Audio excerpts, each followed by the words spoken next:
Should I, in y'all's opinion, read the Wise Mind thing from the book or from like some website that you recommend? Whatever you want. I'll have it up on the screen. If you want to read it from that, that's fine. Okay.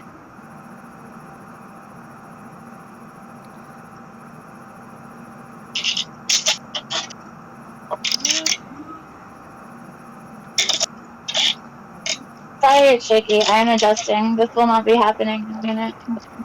You're fine.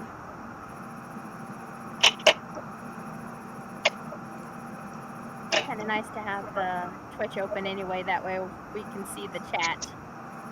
Yes. Yeah.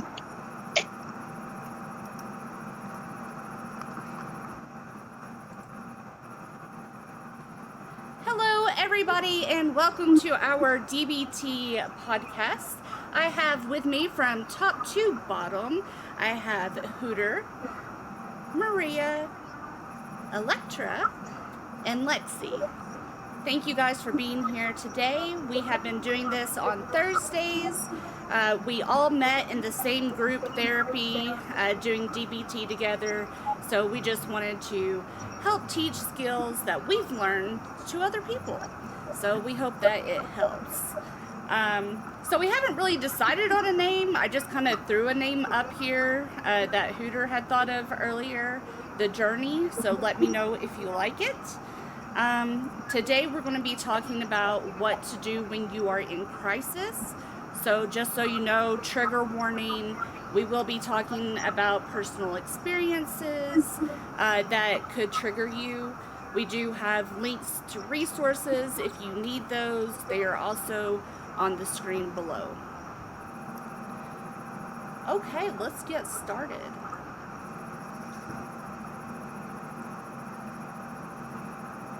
Oh, is that my cue? It's all you. Okay. Dialectical behavioral therapy is a type of cognitive behavior therapy. Its main goals are to teach people how to live in the moment, develop healthy ways to cope with stress, regulate their emotions, and improve their relationships with others. It's broken down into 4 parts, which pretty much teach all those things. I know they say it was originally intended to treat borderline personality disorder, but it's been adapted to treat other mental disorders. A lot of them, like self-destructive behaviors, like eating disorders, substance disorders, self-harm, and even PTSD. Yeah, it does. It helps a lot. And it doesn't matter what you have, or even if you don't have a mental illness, these skills are great for calming down in any situation. What is mindfulness?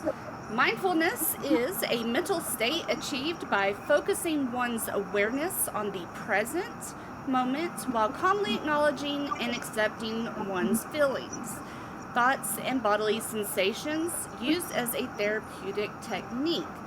So, when you think of mindfulness, I always think of monks for some reason, how they're just able to completely zone out and they're unaware of their surroundings. They just get into their mind, and I would love to be like that one day, to be able to just clear my mind like that. Mindfulness is also just paying attention to what you're doing instead of mindlessly eating or washing the dishes. You're actually thinking about what you're doing.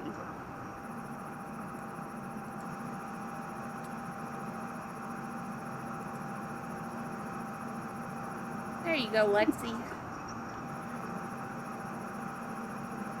Sorry. I was trying to get my computer fitted up, but it's slow. So I found it on the phone. I'm going to go over what Wise Mind is generally. So the concept is that we sort of have 2 types of minds or ways of thinking. One of them is rational mind, where you're just really logic based, kind of like a Vulcan, or I don't know, like a android robot kind of thing. Like you just feel in fact. The other opposite end of this spectrum is emotional mind, where it's really hard to like think logically. You're only using your emotions to make decisions, and you're just like really reactive. I think Maria had a good analogy where, or maybe it wasn't, I don't know. One of you lovely ladies said it was kind of like rational mind is like when you're sort of cool headed and, thinking logically. You're sort of cool. And then emotional mind is where you're hot headed and just really reactive. And so one of the good things about emotional mind is it can tell us how we're really doing. If we only deal with rational mind, we're going to be kind of out of touch with our emotions. And it sort of uses like the core psychological needs. Of course, rational mind can be helpful too because, of course, you're thinking logically, you're going off of past experience, using facts and research, as well as maybe planning, and your focus. So they're both helpful, but what the goal of wise mind is to bring those two together and like find a space in between. And it's interesting that you said it reminds you of monks. I was watching, I think it was a talk given by, I'm going to mess up her name, Martha Lenahan. Lenahan? The lady that, what was it? That's it. Martha Okay, Linehan. cool. I used to think it was Linehan or Linehan. But she was given a talk and she said that she basically like took like Zen philosophy, which is, I guess, sort of in the same vein as Buddhism. I think it's a type of Buddhist way of thought. I don't know. Anyway, she sort of like took some of the Zen sort of mindset and like distilled it down to something that anybody could sort of understand and get with. And I think, yeah, it's reminded me of that too a lot. Anyway, sorry. So wise mind, that's the goal. Because you get the best of both worlds, and it's like the middle sort of path. You're balanced. So some things about wise mind is it can be kind of intuitive thinking. That's what this says at least. Sorry, I wanted to pull up your stream, Electra, but I'm having technical difficulty, so I just It's Googled. okay. If you guys have anything to add, please do. But um, it says it's an arrangement and a balance between rational and emotional mind. And then just living mindfully, like being in the moment, taking into account your emotions, not like discounting those. Like your emotions are valid, but not just jumping into it and acting on them. Bringing that along with the super logical mind. Like that's the goal of wise mind. That's my Right. goal. Yeah, it's like I can get manic sometimes, and when I'm manic, I'm in that emotional mindset and just doing things spontaneously, like buying things, hmm doing things that are unsafe and not really thinking about it. That's emotional mind. And rational mind is where you're actually saying, hey, I don't really need to buy this right now. Let's wait. So, yeah. I need to get into that more. I've like if I'm manic or depressed, kind of it's emotion mind land for me most of the time. Absolutely. I am the same way. Okay, I'm going to review the stop skill. The stop skill is really good when you're in a crisis. So, stop, you think of a stop sign. The S stands for stop. Do not just react. Stop, freeze. Do not move a muscle. Your emotions may try to make you act without thinking. Stay in control. The T stands for take a step back. Take a step back from the situation, take a break, let go, take a deep breath. Do not let your feelings make you act impulsively. The O stands for observe. Notice what is going on inside and outside of you. What is the situation? What are your thoughts and your feelings? What are others saying or doing? And the P stands for proceed mindfully. Act with awareness. In deciding what to do, consider your thoughts and feelings, the situation, and other people's thoughts and feelings. Think about your goals. Ask wise mind, which actions will make it better or worse. So I use this a lot because I'm really bad about venting on the internet. So I try to use this when I'm about to make a tweet about somebody, or put my feelings out there, or say something that other people really don't need to see or may trigger somebody. So this is, or send a message to somebody. I have done that before and regretted it. So this is something that I use daily. Like, stop. What are you doing? You know, do I really need to send this message? This is really going to hurt somebody. I probably shouldn't do it. Things like that.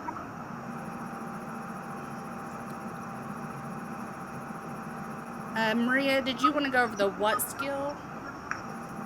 Yes. Sure. Hang on just a second. Okay, what skills? Alright. So the DBT what skill highlights the steps to take to embrace living in the moment and practice mindfulness. We often tend to disconnect with the present moment and get consumed by intense emotions, distractions, and demands in life, work, family, social life, technology, etc. Having an awareness of our thoughts, feelings, and behaviors in the present moment without judgment helps us to live more effectively and peacefully. So the what, it's observe, describe, and participate. Whenever you are going for a walk or anything like this, this really has, it's a core mindfulness thing. Where if you're going for a walk, don't think about work, don't think about whatever is stressing you out, but try to focus in the moment and do the observe. Wordless watching is what it says in my little card. I have all these DBT cards. So, anyway, and this wordless watching requires nothing, noticing what is going on around you without placing labels on your experience. Pay attention on purpose to the present moment. Notice your body's sensations. If you feel the urge, let it come and go like a wave. This is known as urge surfing. So whenever you are taking that walk and you feel wind against your skin or whatever it may be, you notice it and you don't focus on it, you just let it go. So the describe is putting words to your experiences, placing a label on your observations, acknowledging any thoughts or feelings that arise. Describe just the facts without opinions, judgments, or assumptions. Remember, if you can't observe something through your senses, you can't describe it. You can't describe how someone else is feeling towards you, is an example it gives. However, you can describe their mannerisms and outward expressions. I have a problem with the thinking for other people. And this is a really good way to remember, well, we don't know exactly, maybe they were having a bad day, maybe this, that, or the other. We can describe what they were doing, but we can't know for sure what they were thinking. And then there's participate. Sometimes I have an issue with this one. It says, throw yourself completely into the activities of the current moment. Do not separate your mind from what is going on. Become one with whatever you are doing, acting intuitively from a wise mind. So, like we were talking about before with mindfulness, whenever you're washing the dishes, I think that's a good example, because I think as children, we had that skill. I don't know how many, but I know for me, whenever I was a kid, I loved to help my mom wash dishes. And I was completely mesmerized by everything. The soap, the water, the way the soap smelled, the bubbles. And that's really what it's talking about. Whenever you are doing something, really get into it. Don't allow all these outside stimulations to curve your thinking and where you're not paying attention to what you're doing. So that's the what skills. Yeah, I need to do more participating. I've been really bad about participating in group therapy. And, sorry, I got really excited. But, I need to participate more. I don't know why. I feel like I have it in my head that if I do participate a lot, that they're going to kick me out or something. They're going to be like, oh, she gets it. She doesn't need to be here anymore. So, I don't know. I've been really kind of quiet. But I do need to participate more. I struggle with participation a lot too, like not just in group, but everything. Like I'm scared to like put myself out there and do something. It's, I think for me, kind of a combination of fear of failure and also just I don't want to be looked at. Like I don't want to. I don't know. It's like I just want to hide from the world. And um, if I'm by myself, like sometimes it's easy to sort of really get into the moment and like I don't know, dance around like nobody's watching or just be silly and have a full-on conversation with the cat. Like, but in front of anybody else, like even my boyfriend, who we're super close, like even around him, I am still like there's always this sort of low-level hum of anxiety, like there's somebody else and they're watching you.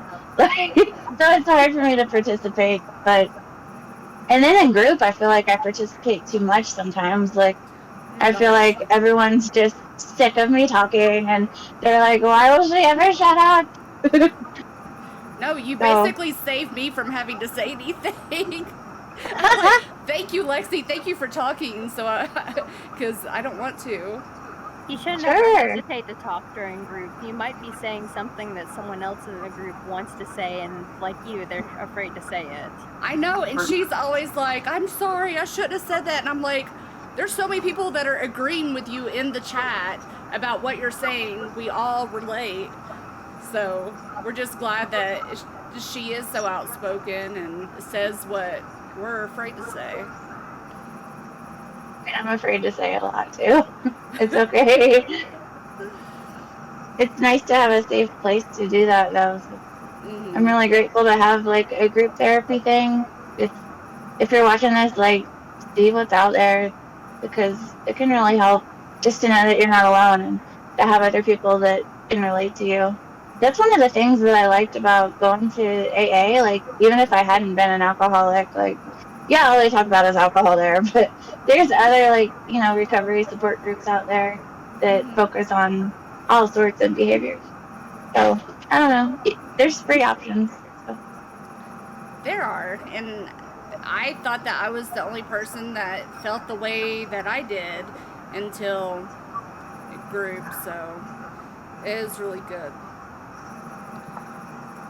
I'm really glad we have this sort of thing going on too, like this space or this podcast or whatever. Like it's really nice. Thank you for organizing it and for like participating in it. Oh, you're welcome. I'm just glad that you guys are here.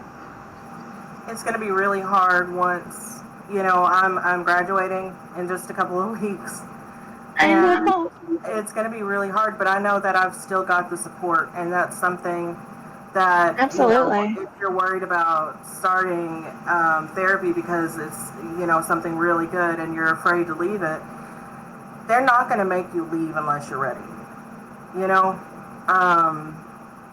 And I don't want to hinder anyone else from getting the help that they need. So that's the reason why I went ahead and, yeah, it's time. But I still have support from you guys. I have support from my family. It's an ongoing thing. I mean, it's a lifestyle change. Mental lifestyle change. Absolutely. Sure. Hooter, do you want to read Opposite Action? Just one second.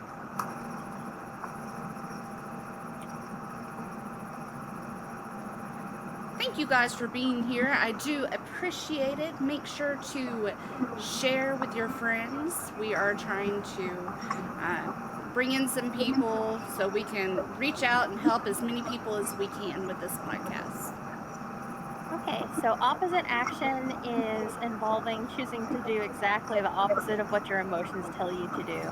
When you think about it, we all have emotions that cause us to make choices we'd rather not make. That's because at the moment, your emotions override the logical part of your brain, which goes back to the whole wise mind thing. Um, a lot of the really simple opposite actions, like you don't want to get out of bed today because you don't want to do anything. And, part of that is, actually getting up. Um, or if you're feeling guilty, like that one's always one I've struggled with. It's like, what's the opposite of feeling guilt?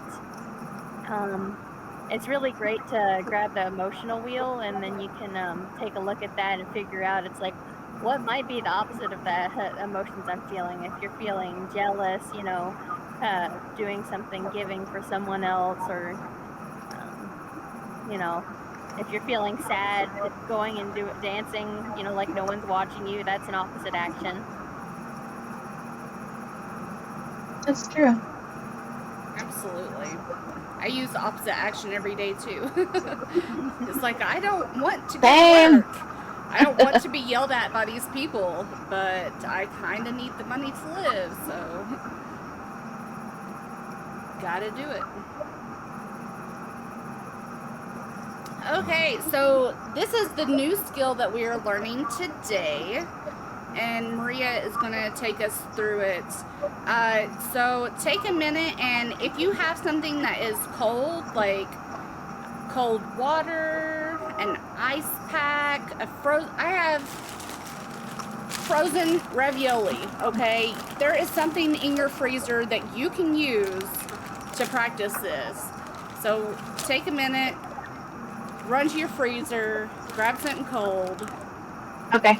and come I back. forgot to get something cold. I have ice water. Yeah. Of course, I mean, like I've done in the past, if you don't have something cold, like if you can't take ice out with you, you can always take something like a clothing pin and then. Mm-hmm. Brings you back to reality, doesn't it? Mm-hmm. All right. So the TIPP skill, it stands for the temperature, intense exercise, paced breathing, and paired muscle relaxation. So with the TIPP skill, what you do is whenever you're in kind of like crisis mode and you're starting to spiral or anything like that, and your mind is just going 1,000 miles a minute, and you can't seem to calm down, and you're in crisis, then you do something to shock your body. Changing the temperature of your body, especially with cold, can really help bring you back to the moment. It says to calm down fast, put your face in a bowl of cold water, and hold your breath for 30 seconds. Alternatively, hold on to an ice pack to your face or the back of your neck. This triggers the dive reflex, which activates the sympathetic nervous system and slows down your heart rate. So it has a physical reaction. It's not just something that is going to help mentally. It actually shocks your body. And whenever that happens, it brings you out of that extreme crisis mode to where you can do the other parts of the skills, which is intense exercise. This will increase the flow of oxygen to the brain, release your body's stored up energy, and help with agitation, anger, and rumination that won't stop. Try running, walking fast, jumping, lifting weights, playing basketball, etc. So just getting out that energy. Whenever you're really upset, you've got a lot of energy in your body that you just don't know what to do with. And so by doing this intense exercise, you get that release. And also you get a release of endorphins, so it kind of helps counteract. Mm-hmm. The paced breathing, just what it sounds like. Pace your breathing to slow it down. Breathe deeply into your belly. Slow your pace to 5 or 6 breaths per minute. Breathe out more slowly than you breathe in, like 5 seconds in and 7 seconds out. This is going to start to calm you down even more. And then the paired muscle relaxation is something that you really got to do after this. Otherwise, you're just going in a circle. The paired muscle relaxation is while breathing into your belly, deeply tense your muscles in pairs, your feet, your calves, your shoulders, etc. Notice the sensation in your body. Whilst breathing out, say the word relax in your mind and let go of the tension. Notice the difference in your body. If you just do the temperature and the intense exercise, you're going to go in a circle. It's not going to help you calm down. You have to follow through with the paced breathing and the paired muscle relaxation, or you're just keeping your body at high level of anxiety and intensity. So that's really important to do. This is a really, really good skill for any time you're starting to get overwhelmed. If you ever feel overwhelmed too, I mean, I know there's a lot of YouTube videos that can lead you through a paired muscle relaxation, because I know that one can be a lot harder. It's easy to do the tense exercise because anyone can, it's like, I'm going to run around the house a whole bunch, but then afterwards you're like, how do I do a muscle relaxation? How do I do the breathing? So YouTube's a really great resource for finding guided lessons like that. I'm glad that you guys shared that you have to do all of it, because when I first learned about tips, all I did was the temperature thing, and to this day, that's still kind of all that I've done with it. Because like he said, intense exercise, and my brain just sort of shut down. I was like, nope, not doing that. Because like for me, when I like exercise, move around, dance, whatever, like I don't know, I get hyper aware of my body and the things I don't like about it, and then that sends me sort of into another whole separate spiral. But I'm gonna try to like maybe practice just randomly being active, like when I'm not upset, so that I get more used to it. I don't know. I'm just thinking out loud, but I'm glad that you guys have sort of made me realize that I need to do more of it instead of just the temperature. Because I noticed like it does snap me out of it, but all the feelings and the thoughts are still there. Like I'm still either crying or really anxious, and it just sort of kept me from like exploding or whatever. But anyway, yeah, thanks. Got to get that energy out with the intense emotion or the Yeah, intense exercise, and then you have to do the paired breathing, like Marie said, it brings you back down, because otherwise, if you stay up there, it's like your body will still be in the fight or flight mode. Yeah. yeah, it makes sense. It's funny, we're talking about crisis today, and the first time that I called the crisis hotline, the lady said, go outside and take a walk. I was like, who the are you? And what do you mean go outside and take a walk? Like, because when I'm panicking, I am curled up in a ball and can't move and can't do anything. But then I learned about the TIPP skill, and it kind of makes sense, to get out of the situation and go walk. And also, like, if you think back to old movies and stuff where people throw water on people if they're screaming, or A glass of water. yeah, like a glass of water on somebody that's having a fit, and that's part of this. You can also take a freezing cold shower. I had to do it the other day. I was like having a breakdown, and I was in the shower, and I was like, you know what, I'm just going to turn it on cold and you hold my breath for 30 seconds, and it works. So, and as far as the paired muscle relaxation and the paced breathing, you can find, like she said, those videos on YouTube, like 5-minute meditations, body scan meditations, really good. So just keep something in the freezer for emergencies. The way you're supposed to do it is you're supposed to have a bowl of ice cold water and stick your whole face in it. But if you can't do that, then anything is better than nothing. Yeah, I cannot find a bowl big enough to like fit my whole face into. We have this big ass like Tupperware thing that I tried, but I was just filling it, and then there was water everywhere. And I mean, it was effective though. It was a Yeah. shock for sure. Yeah, my first therapist had talked about using a gel pack or, making your own where you get a nice big Ziploc bag, like one of the 2-gallon ones, and putting, what is it, like alcohol and a little bit of water and the dial soap, and then you can put that against your face and not have to worry about, splashing water everywhere. That's a good idea. Yeah, it is. So being in crisis is definitely not fun. I've had to call the crisis helpline before. So if you've never done it, it's scary to do it the first time because you're like, you don't know what to expect. So when you call a crisis hotline, they're going to ask you questions. Are you safe?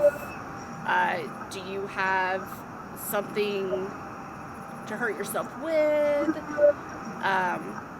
They're going to talk to you and assess the situation, and they will either have you go to the emergency room or they will send somebody out to you. So there are 2 resources on the screen right there. It's the Suicide Prevention Lifeline and Crisis Text Line. So Suicide Prevention Lifeline, if you go to their page, they do have a chat feature that you can chat with somebody anonymously. Crisis Text Line, I'm not as familiar with, but it's also... It's anonymous. It's anonymous. All you have to do is text that number, and a volunteer will talk to you. You can also get them on Facebook if you don't have a cell phone that you can text with. Yeah. So my experience, I went to the emergency room. So when you go to the emergency room, they're like, what are you here for? And it's like, well, I'm planning not to be here anymore. And they immediately take you back. They're going to take your phone because your phone is a trigger. Sadly, that's only in America, actually. Really? Yeah. That upset me more than anything.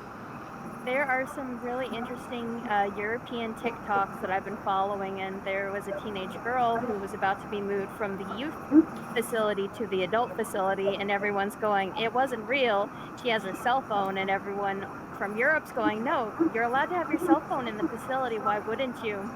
And all of us from America are going, because they lock you down and don't let you have a phone to communicate with your loved ones. Yeah, it was horrible. Like, it was the most lonely feeling in the world. And they took everything from me that I had in my possession and made me put on scrubs. And then they had a nurse, watch me until mobile crisis, which is what it's called here. I don't know if it's called that everywhere, was able to... They have different things in each state. Yeah. They were able to assess me and get me to a place called the living room,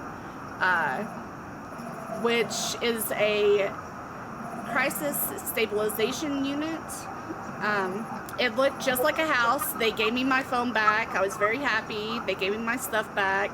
They didn't check my bags. We did group therapy every day for 7 days, and I was fine.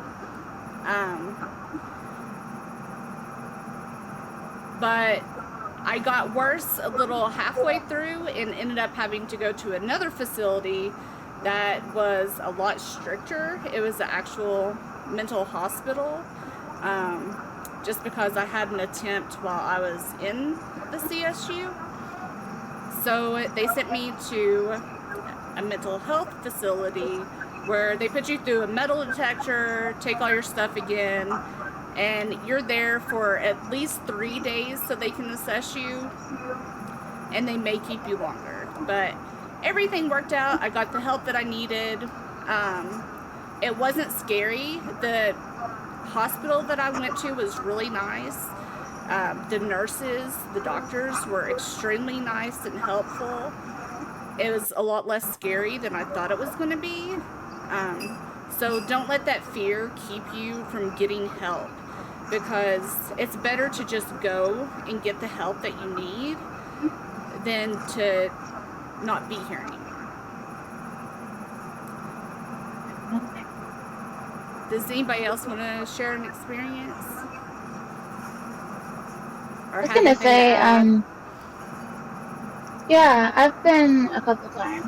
I was gonna say, like, it sucks that it was so, like, I don't know, the way that you described it, it seems a little traumatic to go in there and just, like, they take everything. And, it's not always like that. Like, it just depends on where you are. I don't know. The first time I went to the ER, I actually don't remember any of it. Actually, that was the first time. I've been 3 times. I thought it was two. There was another. Okay.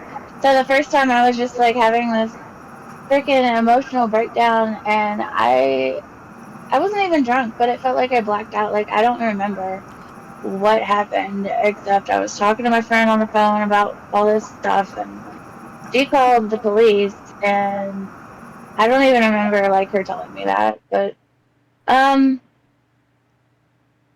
you guys are frozen. Am I frozen too? No, I can hear you.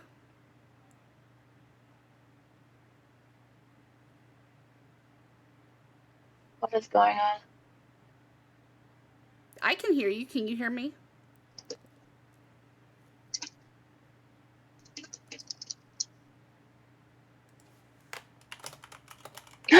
Okay, you're moving again. Yeah, I can Are hear y'all you. there? Oh yeah. Okay. I'm so sorry. Holy shit. You're fine. Okay, so the time that I actually remember, um I was drunk. This was when I was like very deep in the throes of addiction with alcohol in particular, and I'd been drinking like every night, and it was getting to the point where I was just making plans like to die. And uh I don't recommend like driving yourself to the ER if you're drunk, obviously, but that's what I did. I hate myself for that. um I don't ever want to do anything like that again. But I was, uh, it got to the point where it was one of, a couple things. Like, I was either gonna go to the hospital and try to actually get help again, or I was gonna go through with it and just be like, fuck this, I'm gone. Like, I'm done. And, some piece of me had enough left to, like, know that I wanted to, yay, she's coming back. Hello. Hello. So, yeah, I was like, let's just go to the ER. Like, life could get better, you don't know. And I didn't know. And then it did get better. So that was kind of cool. Anyway, they did take my phone from me. This was in the same state that I'm in now, but a different city. They did take my phone. They made sure like I didn't have any, dangerous items on me anywhere. And they didn't actually like watch me change though. I have been to jail though, and they will make you like they'll watch your ass in there. So don't get arrested, kid.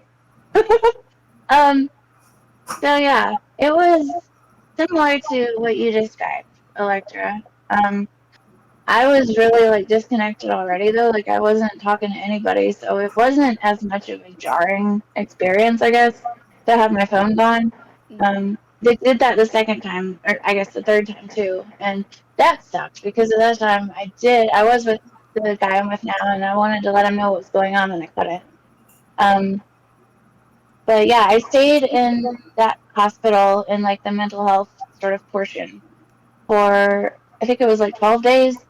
It was going to be a week, and then they didn't think I was ready, and so then it was going to be 2 weeks. And I don't know. I guess it just varies depending on where you go. Because then this most recent time, which was in December, that I didn't even talk about in group therapy because I was just like, I didn't know how to handle it. I didn't know how to process it. I was ashamed, like I didn't want to bring the group down, and I don't know. I was just like, nope, not even gonna go there. So, but yeah, they that time I was drunk as well. Um, the police got called because I was on the phone with The place that we get like our mental health care through, they have like a Mm-hmm. after hours line, and this was way after hours. So I called them because I was like, call this line, and I did not realize that it was like mobile crisis, and like I don't know. Long story short, the police ended up getting called. I was not arrested, thankfully, even though I was sitting in my car, and they were super nice and kind, and uh, they took me to the hospital, and then same sort of intake process, but they let me go that same morning. Like my boyfriend got there, and they talked to him, they talked to me, they talked to both of us, and I don't know. I guess we convinced them that I would be okay, and I was okay. And that's the last time I drank. But yeah, I highly recommend going, even if it sounds super scary. Because I mean, it is scary, especially if you've never gone. Even if you have before, though, like I think it's still a scary idea. But at the very least, like if you don't go to the hospital, like at least reach out for help. Because there's, like y'all have said, a bunch of crisis lines and stuff like that. Electra, I posted a couple of links in your Discord chat, but if you just Google like international crisis lines, like it, I know we're talking about like stuff in the States, but like it seems like almost every country out there has some sort of resource. And I think if your country doesn't have a resource, like there's still some sort of international Mm-hmm. There group there that is can an help you through international this. list. I posted it up in the Discord. Just a second. Oh, I didn't see it. Okay. That's the tinyurl.com. Yeah, it's I've got a list of different resources on there. The Nice. one for international, if you Google open counseling, they have a list of different suicide hotlines and numbers for like almost every country. I mean, it goes from like Algeria, Argentina, Austria, Bahamas. I mean, there's a really long list. So it's got a list of all of those different hotlines for the different countries, which is really helpful. That is. That was really good. And congrats, Lexi, on being sober. Oh, I was like, for what? Thank you. Yeah.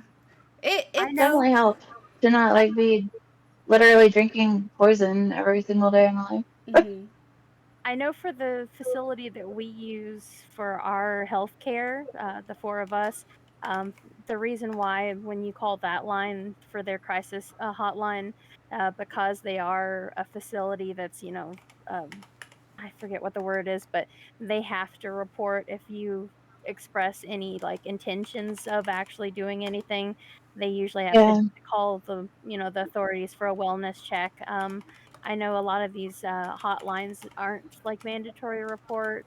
And it is a really big difference between if you willingly submit yourself to psychiatric help as opposed to if you're placed in the facility against your Mhm. will. Getting out's yeah, different. So a lot of times, like I do recommend cooperating because otherwise, sometimes they'll keep you for a lot longer because they won't believe you if you unwillingly go in. I've gone in a few times for suicide attempts, and it's kind of Russian roulette depending on what state or area you're in. you could probably look it up though. Like, I don't know, maybe, I mean, in this day and age, everyone's posting their experiences. Or there's like a subreddit probably for your city, and you could make an anonymous post like asking, Mhm. has anyone called this line? Like, what was it like for you? So there's probably a way for most people to at least have some idea so you're not going in blind. Or just, you can also just ask the person that you're talking to on the crisis line, like, which one are you? I would think they would tell you. No, But absolutely. I don't know. It is, and something that I did want to say, like after my attempt, like immediately after I attempted, I was like, okay, that was stupid. I really didn't want to do that. Um, so sometimes it just takes some time for you to get out of that moment, and then you realize that that's not what you wanted to do, and then you get help. And I also recommend recommend, there's an app that I use called I Am Sober. It counts the days, so it doesn't matter what you're trying to give up, alcohol, drugs, self harm, anorexia, anything. You can use that app and it's free and it counts down the days and you get like badges and stuff. I did want to I should mention, do that. I a calendar for what? Go ahead. what? Oh, sorry.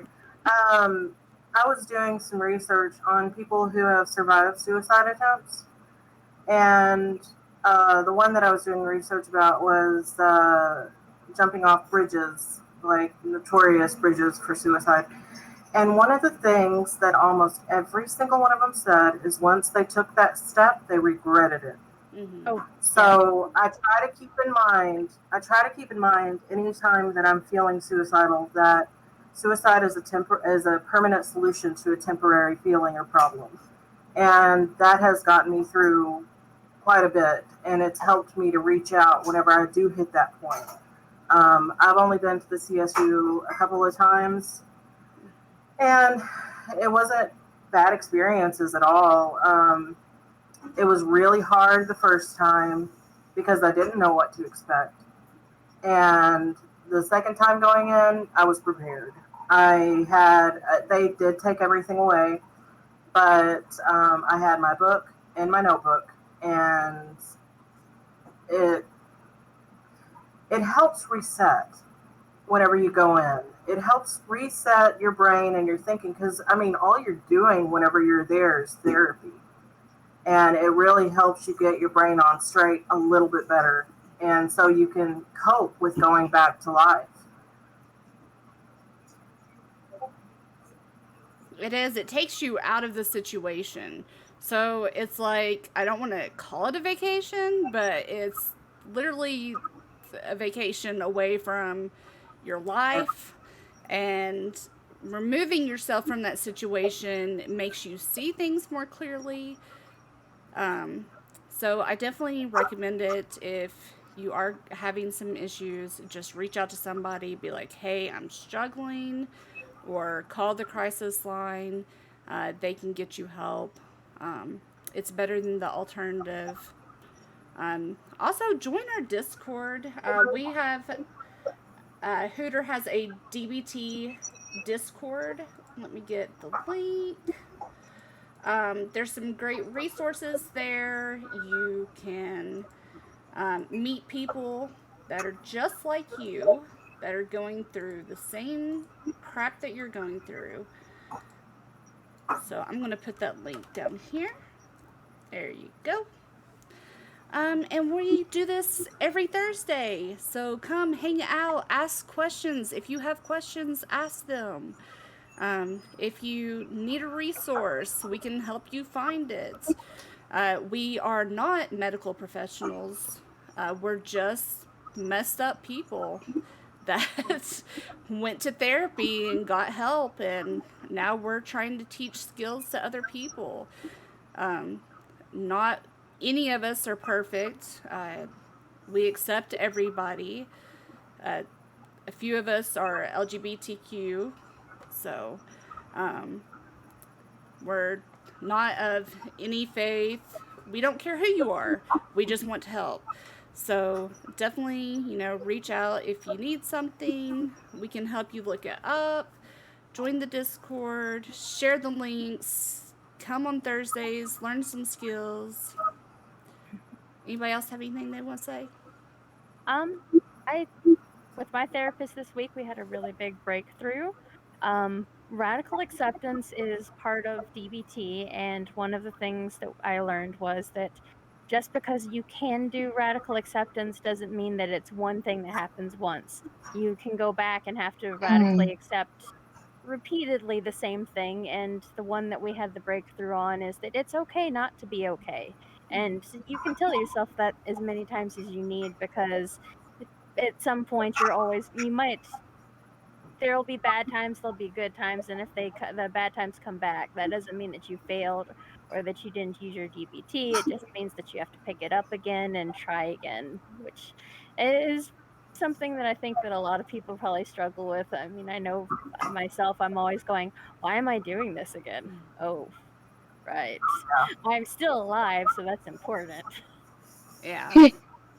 Yeah. I I'm mean, so glad you guys are still with us. yeah. Sorry, go ahead. If you're here, you're already doing the first step, so you can do anything. You just gotta make yourself do it sometimes, and then it becomes a habit. Okay, well, I guess that is it. We will see you guys next Thursday, same time, same place. Share it, tell your friends. And we'll also upload this on YouTube probably later on tonight. See ya. See you guys. Bye.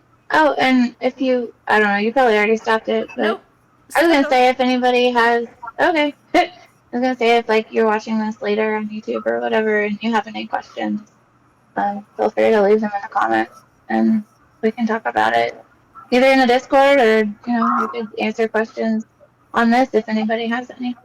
Absolutely. We would love to have your questions. And thank you for coming. Thank you for watching. Thank you for living.